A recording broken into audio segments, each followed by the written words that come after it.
Hello and welcome back to the Only Fools Love Horses YouTube channel. The Derby and the Oaks is out the back door. There were some fantastic races at Epsom across the weekend. I was lucky enough to be there, and it was some fantastic action. Aidan O'Brien back in the winner's circle at Epsom Racecourse. What's changed? And we're now looking ahead to a weekend of racing, but more specifically, we're looking ahead to ante-post selections for Royal Ascot. You've seen in the title of the video and the thumbnail. So we're 2 weeks away, gentlemen, from we've got a different screen going on now. We've got 2 weeks away. I know it's a little setting there. 2 weeks away from Royal Ascot, and we decided to go for some ante-post fancies because the racing isn't vintage on the weekend. And Harry, you've got 3 horses for us, as we've all got 3 horses, and it's good to be looking forward to Royal Ascot now. It is. There is no point looking forward to the weekend because, to put it into Newman's terms, it is shite racing. To be fair, Newman's terms? Don't you mean layman's terms? Layman's terms. Isaac Newton and then layman's terms. There you go. Have some of that. Listen, combine the two and you get Newman. So no, I'm all good. How are you, Ash? Anyway. All good. I'm in good form. Recon mission did us proud for the Carroll Yard, and luckily he in the race that should have been voided. You mean? We were happy it wasn't voided now. So it was good to see him run well, and he's found a mark that he can run well off, and we'll look forward to him. Lee, how do you enjoy Derby weekend? Yeah, apart from May 2 being left in the stalls in that race, but no, Recon did do his justice and ran well. It was tough finding a few winners. Managed to find a couple, but I thought August Rodan to bounce back that way was very impressive. I don't know what the form's worth because I don't know what these horses in behind will go on to do, to be honest. A lot disappointed. Arrest was a disappointment. They are going to go Irish Derby. Dawn was telling us Irish Derby bound, and the one in second look had only had a few runs there. The Ammo Racing horse, and they were a long way clear. I don't know what it's going to be worth, but August Rodan could only do what he could do, and he won it well and stayed on well to the line after disappointing the Guineas. So Little Big Bear and August Rodan last and second last, I think they were in the Guineas. Did I not say this all? But they're 2 different horses, Harry. They're 2 different horses. I said this. Aidan O'Brien is a genius. Ash, you need to eat some humble pie because you wrote off August Rodan, and he absolutely. I did as well. Put you to bed. Put you both to bed. You could forgive Little Big Bear because it was the wrong trip. Got struck in, lame. Like there was a lot of factors where the horse could come back, but it was difficult to then see August Rodan coming back, stepping up 4 furlongs in trip to then completely bounce back. Listen, what I would say is when he won the Derby, but when he won the Doncaster race, I can't think it was the Futurity. The Futurity, yeah. When he won that, Aidan O'Brien said in his interview he was going to go to the Guineas, where it's going to be good ground, and it wasn't good ground. It was a bog at Newmarket. So when they ran, you're kind of thinking, oh, well, they've kind of hoped that it's going to be good ground. It wasn't. He's bombed out. It was rattling ground at Epsom at the weekend, and look what he's done. So you got 9. If you kept the faith like I did, you got 9-2. Let's move on, Ashley. You got a lovely winner. Well, it's seamlessly gone into eyecatch, and Harry's gone about August Rodan because he's managed to back an Aidan O'Brien horse in the Derby, and that's his first winner in 67 selections. So really well done, Harry. So he may as well enjoy it while he's got it. It seamlessly goes into eyecatches. I have got an eye-catching horse, but what was eye-catching for me was I was around the winner's circle when Aidan O'Brien was doing all his press and everything, and Ryan Moore was doing interviews, which was sort of like a fair rarity. I know it's a big race, but it's a fair rarity in the British press. And Aidan was looking around them. The one thing I noticed is when it all calmed down, all the press had got their quotes and they were sort of walking away. Aidan O'Brien was just like signaling over to, I think it's Michelle, who's his wife. He's like, come over here, get the kids as well, come all over here. And he was actually begging them to come up. And it was just like, it was a really sort of great moment to have them all come up, Aidan taking the photo. Like that win meant a lot. Like Aidan seems to keep quite a straight face, he plays a straight bat a lot, but that was really quite a special moment, I thought. Aidan O'Brien with Ryan Moore taking photos with his family, with Pat Cat, is it the photographer, Irish photographer, really? Pat. Healy. That's it. Yeah, that's it. Yeah, you got me there. But yeah, it's I thought that was really, really good. So they must very much like August Rodin. All the talk was correct, and to get a horse to be tailed off in a Guineas to then come and win the Derby, it's some feat. Yeah, Ridiculous, it is really, isn't it? Ridiculous. It is really some feat. Right, gentlemen, eye catchers. Lee, first of all, what's your big eye catcher from the weekend gone by? I didn't really think many had a hard luck trip, to be fair, in Epsom. There's plenty of hard luck stories in the past, but across the 2 days I couldn't see too many trouble. And I did think Hartum in the first race. Sorry. But in the Woodcote, he fell out the traps and he ran on well. But to be fair, I don't know if he would have beat the winner. Look, Bobsleigh and Ballon d'Or was in second. That one ran a good race in I think it was the Lily Agnes, wasn't it? In Chester. And that one had form. Bobsleigh won well first time out at Bath, handled the track well, come home well. But Hartum was probably the eye catcher of the race. I don't know if he was unlucky, but he would have finished a lot closer, and he fell out and didn't get the rub of the green. So Hartum in the Woodcote.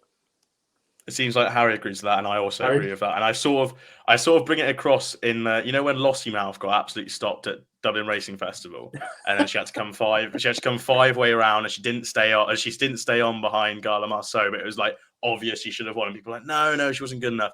I think it'll be the case of this horse. Like, I've literally just mentioned that to Harry earlier on about the horse, and I says it was like Lossiemouth getting really. Yeah. It's just like because he may not have been staying on like fully to the line, but that's because he's had the absolute worst trip in the world. So I completely agree with that. Harry, once you're behind in that race, you really are. Exactly. Listen, it's 6 furlongs on rattling ground. You look at the trips that the 2 horses that have finished in front. The second horse led all the way pretty much. Just got a little bit tired in that last 100 yards. Bobsleigh was wide of all. It was widest of all, and obviously when you're coming down the banks at Epsom, if you've got a clear passage through, you've kind of got a much better dart than you have that someone that's on the inner and trying to get out, if you know what I mean. So Hartum, I think, going on. I'm just having a look at Hartum's entries. You've got there's a few that you've got. Obviously, there's a race at the Curragh, the Railway Stakes Group 2. The 22nd of July, the Weatherby Super Sprint Stakes. So listen, I think this horse is going to be winning a big one soon enough, and he's definitely one to keep on side. There's no world beaters in there, I would have said. Though. No, I wouldn't say so. You haven't. I don't think you've got a superstar. I mean, Bobsleigh. I think if I'm right in saying, Bobsleigh cost next to nothing, pretty much in comparison to some of the other horses. And I mean, Eve Johnson Horton is doing such a good job with. You see this with these sort of horses that don't cost a lot. And they go on as a 2-year-old, and they just rack up big prizes. And it's good to see that.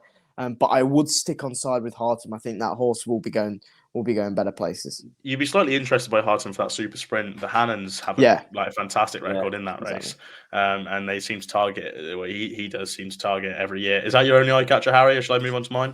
Well, I think it's going to say something next time out. I think us 3 haven't even spoke to each other about this, and we've all picked out the same horse. So I think most people are actually going to know that this horse was very unlucky and are going to be jumping on side with Hartum next time out. So I'm hoping there's a little bit of a price. Harry had a few eye catchers when he was out at the weekend, didn't you, Harry? No, I didn't. I didn't go out of the week. I was in London. Oh, did you not? I was in London. So. Crying because of United as I was on the way home. I'll give one a 3-year-old who I thought ran quite well. The conditions probably against him. Holguin was behind Olivia Maralda, who Lee tipped up on the weekend. He wouldn't have wanted the quick ground, I don't think. Like he's had most of his form as a 2-year-old and start as a 3-year-old season on softer conditions. I thought he ran a good race, and look, he was sent off as the fav. They fancied him. He's always fancied him as Andrew Boulding, and I think he could be quite a nice horse, and he's off a mark of 108. It's going to be quite difficult to place him with that second to Angel Blur 2 starts go. Sort of bit ruined his mark for a handicap, and I think they really fancied him that day. So I think they were a bit stung fingers there, and the fact that he didn't win. But if they get him into a nice enough race, another listed race kind of thing, and don't run into Olivia Maralda, who was meant to be this like very good horse a long time ago, and they finally managed to place her into a good race. I think there could be one that it's a listed race somewhere, and he'll win, I think. So Holgren is the one for me. Go for it. It may not be a working man's price, but he probably will win the next time out. Gents, Royal Ascot ante-post, with the weekend not being vintage, we've got 3 horses each we want to talk about. I'm going to go to Lee first of all. Could you talk about your first horse, which is in the Queen Anne?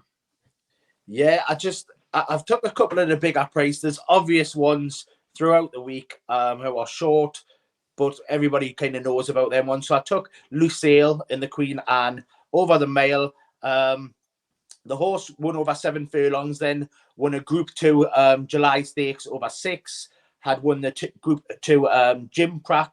That was in its first season. Then beat behind, the champion male winner, Bayside Boy, in the Group 2 Champagne Stakes. It has plenty of form, was behind Perfect Power? Yeah, I believe so. Yeah, of Richard Fahey's in the Greenham, was second there, and then a head second behind Caribus in the St James's Palace. That was over course and distance. My Prospera was second. Maljoom, Bayside Boy, they were all in behind. So it just got plenty of form lines, and I just think it's going to be overpriced. It's around 33 to 1.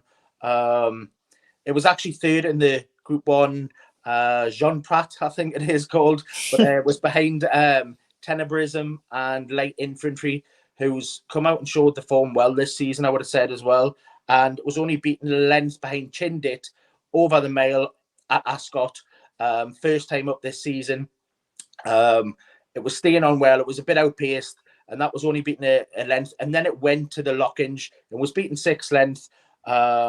But it's got plenty of form lines. Chindit was actually second in that race, and I just like it as an each way price. I think 33 to 1 is definitely overpriced one. A horse that'll handle the distance. The likely going is probably going to be good, which that'll be suit this horse down to the ground, and the course is perfect. So Lucille 33 to 1, the Queen Anne. Big price. Very nice shout there. I was sort of half interested in him, but I thought, Modern Games is quite a good horse at the top of the market, but he's definitely one to run his race at a price. Harry, we both have one for the King's Stand. I'll let you go first of all for the King's Stand. What do you fancy? Yeah, mine is a horse that was actually second in the race last year, and obviously you backed. Now, if you are a keen goer of this, you knew that Nature Strip was the banker of the week last year. It was a good thing. Went off 9 to 4, and James McDonald never even seen the horse. That was it, gone, bang, gone. Your horse, I think. Did you back the loose horse actually in the King's Stand? I did. I believe I did have a couple of pennies on Cardam, who was second across the line. Yeah, it was that was a funny race to watch, but not if you back the horse. I think the horse actually didn't go down as a runner, if I'm right in saying. But anyway, second in that race, only beaten 4 lengths, was Twilight Calls. Now, Twilight Calls has kind of been on the same sort of path as last year, except one less run. Now, last year the horse, he had to go to Newmarket. He won a handicap, then went up £6. Finished 5th at Newmarket. He finished 9th this year, and then went to Haydock and finished 7 lengths behind Dramatise. But I just want to go to that Temple Stakes, and the first 4 were actually racing near side. So I'd kind of I think we'll allude to it later on in the video, but I think the Temple Stakes, you've got to take the form with a little bit of a pinch of salt when you're looking at it, when you're really diving into it. I think at 25 to 1, Twilight Calls, who knows how to run at Ascot and knows how to run well. Ground versatile, I think, is a massive, massive price. And fingers crossed, gets a nice draw, gets a nice run. Highfield Princess is obviously going to be hard to beat. That run at York was very good, but whether she wants 5 or 6, I think she's going to prefer 6, even though she has one at 5. But I am willing to side with Twilight Calls, who I think, with the second behind his name last year, can run well at a massive price. Now, I say massive price, but yours is even bigger. Yeah, I'm gonna double your price, and I am gonna sort of mention Cardem. I think it's quite an open king stand this year. There's plenty in here who, like last year, coming into it, established names, established sprinters, good sprinters who have shown good form already in this season. Highfield Princess, you're hoping she's sort of training on well, which that second last time out on her first start would suggest she is, and giving weight away. So she's a worthy favorite there, but that cool Agata, is it Angata? The Australian horse. They reported that didn't sort of run very well in a barrier trial or a piece of work the last time. Dramatized was very good the last day, but again, could have been sort of a helping hand of that draw bias, which sort of Harry mentioned there. And you're going through it, there's horses that are coming into it, sort of new horses to the race that weren't in it last year. Then you got like Manacan in there for John Ryan, 14-1. Ladies Church has been very interesting runner at 16, so I'd be quite interested by her. But I think Cardem, just quite an established sprinter, was second across the post, as I sort of mentioned there, without a jockey the last day. Just showed an incredible turn of foot without an extra I've 9 had stone on his plenty of back. them seconds across the post like that. Yeah, it's I thought all jokes aside, I thought he ran a good race without a jockey, obviously, but the next day, obviously without that 9 stone on his back, it's a fantastic performance. But the next day, won at Goodwood, beating Racel over 5. Really, really nice run. This really, really smart run. Came through the pack, picked him off, just did enough at the line. Really, really nice. And then again, fourth to Highfield Princess on his next start, giving weight away to Highfield Princess. A bit disappointing at the end of the season, but he showed his well-being running over 6 at Salisbury the last day. Now, I think if Charlie Bishop had this ride again, he probably would have won on the horse, to be honest. Gave it quite a lot to do over 6 and didn't get there in time, beating 3/4 of length. They tried him out over 6 and 7 in the early parts of his career, ran fairly well enough, like his only handicap victory came over 6, and that was off a mark of 107. So he showed a good sort of level in handicap coming over 6. They've come back to 5 of him. He's a fair 5 furlong performer as well. I think 50-1 is a massive price for a horse who hopefully will turn up. Got 3 entries, got 1 for this race, 1 for the Jubilee Stakes, could take him both. And I believe it's the Wokingham in a handicap. So that's why I sort of mentioned the handicap stuff there, because he's off 108 and he won his handicap of 107. So if they decide to go Wokingham over 6, I wouldn't be too disappointed, but I'm gonna sort of mention him here. So 3 fancies there as they're scrolling across your screen. The first 3 for Royal Ascot, big prices across the board, gentlemen, and we'll roll into the next one. I'm going to let you two have the show for 5 minutes because you two both fancy the same horse. Harry, you can go first of all. Lee went first of all last time, but you both fancy the same horse here. What do you fancy? Oh, Coltrane for me, one of the bankers of the week, in my opinion. I think this horse has a huge, huge chance in the Ascot Gold Cup. So that, I believe it's on the Thursday, isn't it?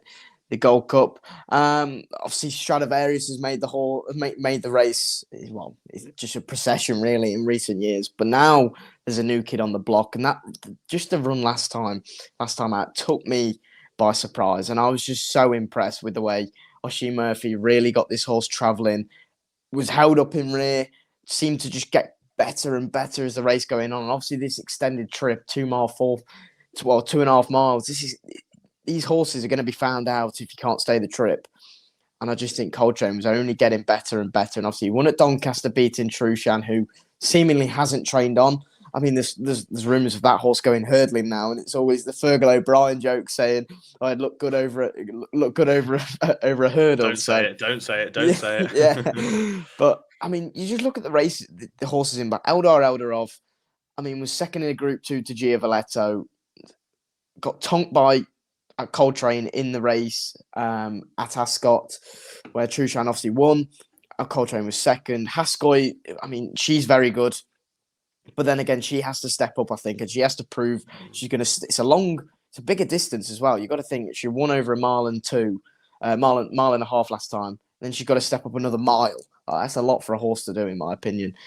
I just think Coltrane's a class act. The Bouldings are flying, and I can't see anything past him. 72 is a big price, I still think. Yeah, it's interesting about Haskoy. Rafe Beckett was saying it takes a warrior to win the Gold Cup, like a really, really hardened horse. And he seemed like there was no qualms about sort of having this horse and sending this horse to the race after winning at Newbury the last day. So they must. And gosh, she's a fair animal now. But I think Coltrane's gonna be tough to beat there. Lee, and But you just on fancy it? Haskell though, Ash, she's only had 4 Yeah. runs, and that's Yeah. do you know what I mean? That would be my worry. Yeah. There's more battle hardened horses in here. So Yeah, and Lee, you think the same, Coltrane? Yeah, I do. I think, like Harry says, though, it already won the Ascot Stakes over 2 mile 4, so no one has proven it at the trip. It handles the course well. Won the Scaro Stakes the last time in devastating fashion, I thought. And I went through the other runners the same as Harry. Eldar Eldaroff would have to step up for me. Is a course winner. Beat the one of what did we like? Is it Zachariah? What we backed, Ash? Zachariah. That's the one that got done at Royal Ascot. On the line by Eldar Yes. Alderov. That's Zachariah. Yeah. But we backed that one. It was agonising to watch that one. So it is a course winner, but I just think it's going to step up again. Emily Dickinson, she bombed out the last day. Haskell, I had this one down as needing to step up again. Me and Harry like that horse were back to the last time, but I think she's crack under pressure. She isn't battle hardened like Harry was saying, and to step up to this distance, it'll take a lot of a class jump, I would have said. And the likes of, look, Echoes and Reigns in there. Look, she's a handicapper on the flat. I know she's steady on. She's only getting better with age. She's a fine wine. She will not win a Gold Cup. I'll put that on record. You can edit that one out. Trushan as well. Trushan is on the decline as well. So just the horses in behind. I just think this is Coltrane's time to shine, and look, choo all aboard the Coltrane. We do need to give a mention to Subjectivist. Obviously the winner. That's my danger. The winner in 2021. It was a good return. It was in Maidan. In Maidan. Obviously, had a run before that in. I can't even say. Was it Riyadh? Riyadh. I think it was beaten fair and square. But that was on rattling ground. Then went to Maidan. Was only 5 lengths behind Broome. Who I don't think Broome is in this race. If Broome got an easy timer thing out in front. Broome is dangerous, but then I just think the way that Coltrane has been going through the races just seems to be getting better and better, and only a 6-year-old as well. I think this horse could just keep getting better and better. Yeah, I steered well clear away from the Gold Cup because I thought Coltrane's quite a decent animal. I can't describe the pain I was in when Zechariah got done at Royal Ascot, by the way, last year. Betfair Barry, of all people, commented underneath saying, "Unlucky Ash, you'll get him next time," kind of thing. And I was like, well, this is just like, I put a tweet out saying I'm a broken man.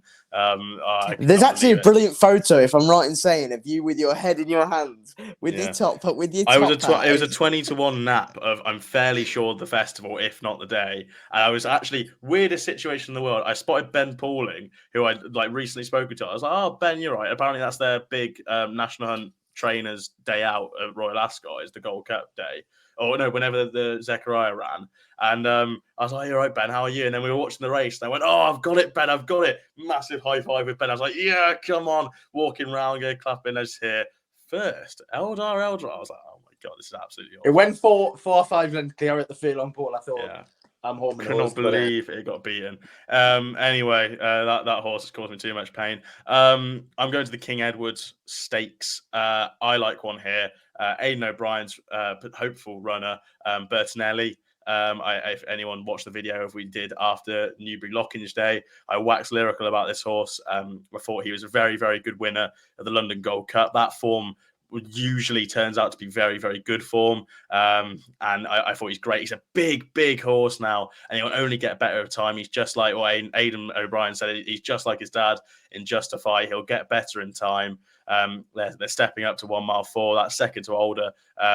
Could be very good form. We don't know, but it could be very good form. And is Older in this race potentially? Older is in this race 10-1. I think Bertinelli can only get better with time. And I think he's a great, great horse now. So I'm going to be with him. Also, and looking at the race, I have 6 horses that won't go, that are entered, and they're ahead in the market. Arrest won't go. August Rodin won't go. King of Steel won't go. Military Order, don't think will go. Spreewell won't go. And Cairo won't go. Like, that's 6. And then I had maybe Continuous, that Aidan O'Brien horse that ran the other day, won't go. That's potentially 7 that are ahead, and you're getting 16 to 1 about this horse. I think it's a good price. I think he's a very good horse. So that's my second one. I'm going to roll into Lee for your third Royal Ascot's fancy at this early stage. Again, I just tried to find a bit of value, and I've took Barnwell Boy in the Windsor Castle.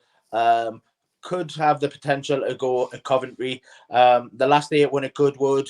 The race last year was won by Royal Scotsman, who was then third in a Coventry. So this race can work out well for going on to Ascot. As you would say, only 5 furlong sprinters need apply in this race. They've got to be very quick. As you would say, they've got to be very quick. And I just think it's going to be overpriced. I would have said it's around 25s, maybe. You can get. Look, I looked at Racing Post ratings. Got a RPR of 98. Just to put into context, Elite Status is 108 and Asadna is 106. So it's got a few pounds of fame, but them are Coventry bound. I just read a quote as well from Mark Johnson, who is now assistant to Charlie. Says not very big, but sharp. Ocean Murphy rode it first time out. So he said it was very fast and was impressed. And maybe a Windsor Castle horse. So they're going to at least choose the Windsor Castle maybe over the Coventry. I would have said the Coventry is the stronger race. Won 4.5 lengths first time up, was very quick out, and it just impressed me the way it went to the line. So yeah, Barnwell Boy for Charlie Johnson. That's in the Windsor Castle, I would probably say. Lovely stuff. I'm going to mention one at slightly shorter price there. Yours was 25s. I'm going to mention one at 10s because I do like this one. It's probably my best one of the 3. It's Orazio in the Wokingham for Charlie Hills. It's the current favourite, but it's 10 to 1. Big enough price. I think it's got a fantastic chance. Won its last 2 runs. Won over course and distance last time out, running to an RPR of 114. That was running off a official mark of 93. Got bumped by the handicap at £9 to go to 102. Got an absolutely fantastic pedigree for what seemingly is a handicapper at the moment, but this horse, the stereotype is endless, and the fact that it's probably a group horse and a handicap, a Caravaggio out of an Oasis Dream mare, like a lovely pedigree. Should have handled the decent ground off a mark of 102. Like, it's been bumped up maybe 20 odd pounds his last 2 runs, but it's deserved. Like, this horse is very, very good. I think can continue progressing. Charlie Hill seems to like it, and I'm is not that in the right colours? The purple. Yes, Wright. The purple colours. Yeah, the purple colours. Yeah. Yeah, it won really well the last time, didn't it? Won really, really well. Course and distance. I think it's got an absolutely fantastic chance in the Wokingham. 10 to 1. Tough race to win, but I think it's got a fantastic chance. Nope, Harry, you're the final one. Go ahead with your massive price fancy to give the viewers. Listen, it's not massive, but I have absolutely no idea of how Little Big Bear does not win the Commonwealth Cup. I just cannot for the life of me see. Now, I know obviously we talked about Haydock earlier on, but most of these horses that Little Big Bear beat last time out, they were all racing their side anyway. And, I mean, you look at it, should have been a ring, ran an absolute blinder. It'd be interesting to see where that horse goes. But Brad Sell, who obviously won at Ascot last year, Cold Case, who has impressed recently as well, they were all racing near side, and they just got battered by Little Big Bear. And now I think they are now realising that sprinting is for this horse. And obviously they won the race with Caravaggio, I want to say, the last time they won the race. You look at the race and you think it's not looking that deep in. You've got the likes of Sakir, who was beating the Guineas by Caldien. Shaquille, who was an impressive winner in a listed race at Newbury, but that horse has to step up. Lazoo was battered in the Guineas. That also will be dropping back into sprinting trips. I just can't see how Little Big Bear will not win the Commonwealth Cup. So, listen, I already said Coltrane was a nap, but this is just a God-given certainty. This one, this one's a certainty. Can I play devil's advocate in the one that I've just found a bit of a price? I like Little Big Bear, but just in case the draw bias was a bit flattering the last day, Aldazim 20 to 1 in that race was one that was on my short list for this 3, but I knocked him out. But I thought that horse was supposed to go to the Haydock race. Yes, swerved it, likes decent ground, be running in Maidan after his stint at Wolves at the back end of 2020. If you can ignore the last run, which was only beaten 3 lengths anyway, won a very, very good Group 3 in March, early March. Before that, had beaten Piggott, who was that second at France, was it? Won in France, sorry. Yeah. So that the form's been back. So I think he's potentially at quite a big price there. George And I am on fire as well. He is on fire. I'm going to cheat as well. I'm going to mention a horse that I like that it's not entered, but it's going because it was confirmed today. And there's no prices, but I'll be interested to see what price it goes. Thunder Bear will go to the Jersey. I think that's got a good chance. And the fact that they're selling off, which is very interesting, and I put up on my Twitter, they're selling off 50% of it is the owner and part owner and trainer, Jack Davison. And ran a good race behind the Antarctic over 6 the last day. That was a fairly decent race. The Antarctic's a good animal for Aidan O'Brien. Shartash was 5th, who was one of the better 2-year-olds in Ireland last year. And they're returning to 7 with it, which I think is going to be right up his street. The horse just loves travelling. Went to Nottingham in May and won there. When 18-1 sort of will come back over to Britain, and I think it's got a very decent chance when it rocks up in a jersey. If you haven't seen my Twitter, go check it out. If you fancy being a 50% part owner in a horse that was going to Royal Ascot, get the checkbook out and go have a little hopefully purchase of the horse. Ash, I'd like to mention one as well. Go on, Harry. You go first. How come he's had his bit snipped?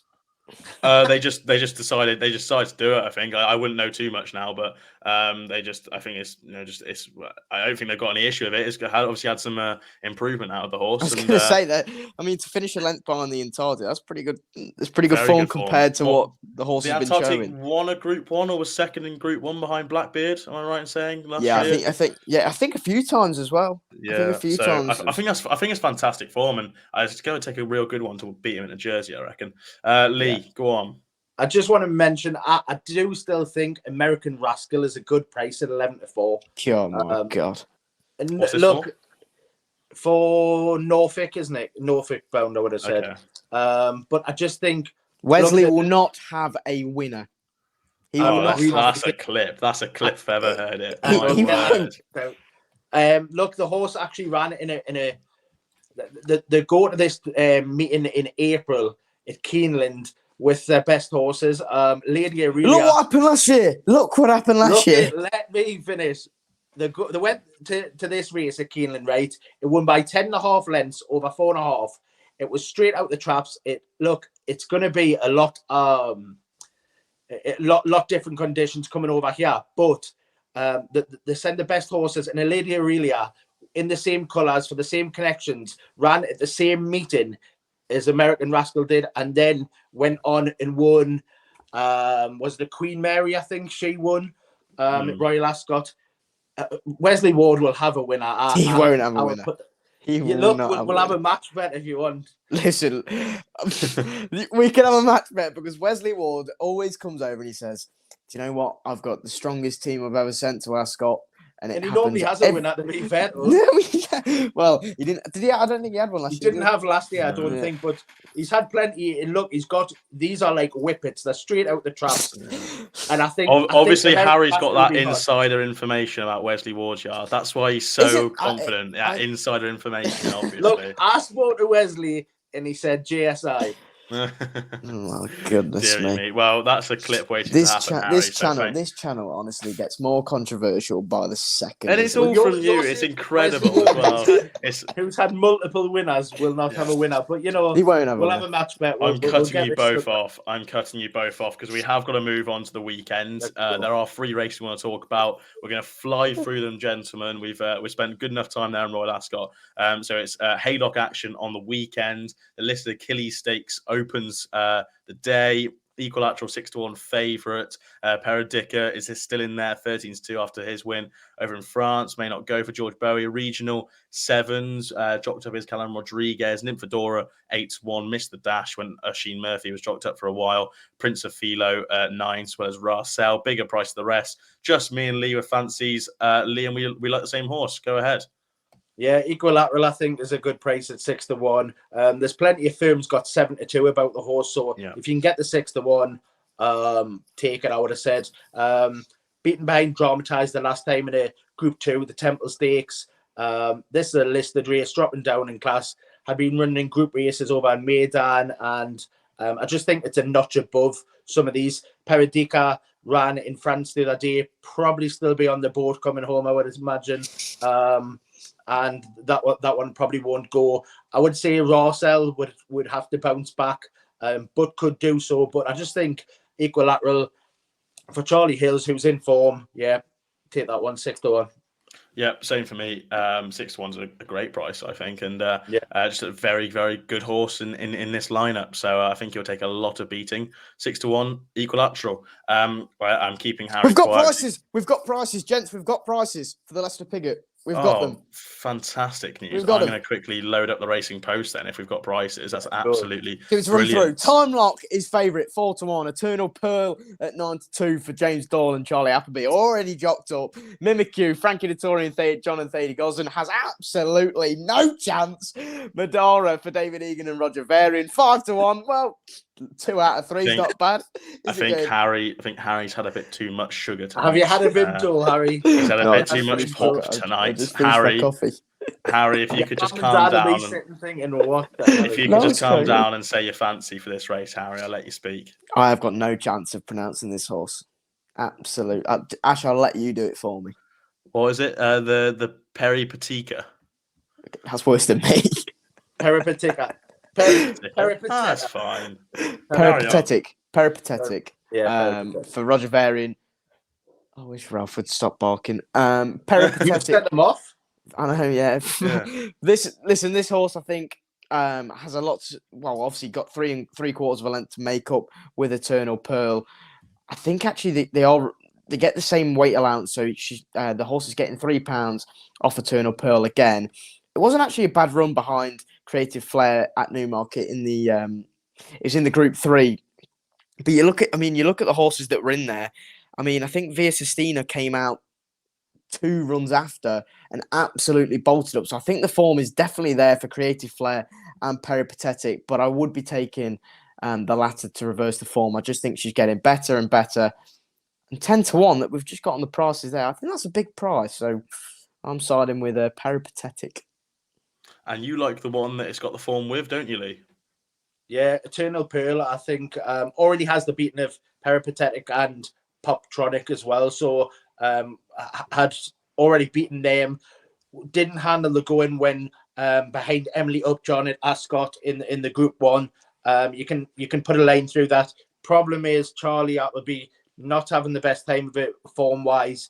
Has plenty of placed horses though, but only had a couple of winners. So I think on a 9% straight rate in the last 14 days, only had 22 winners though. So maybe it's just went a bit quiet, but hopefully this one can bounce back in a lesser race. So yeah, I'll take Eternal Pearl.